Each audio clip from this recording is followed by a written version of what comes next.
Ayan guys, nagluto kami ng tinola. Native na manok, tinola. Ayan, ang taba niya guys. Sarap. Papaya lang na ilagay namin. Gulay papaya.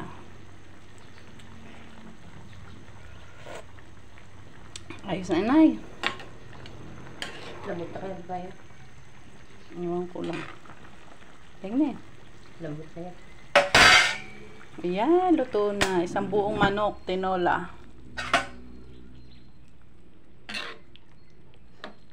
Ito guys, ito ang paborito ko. Balunan. Ayan, thank you guys. Kain na guys.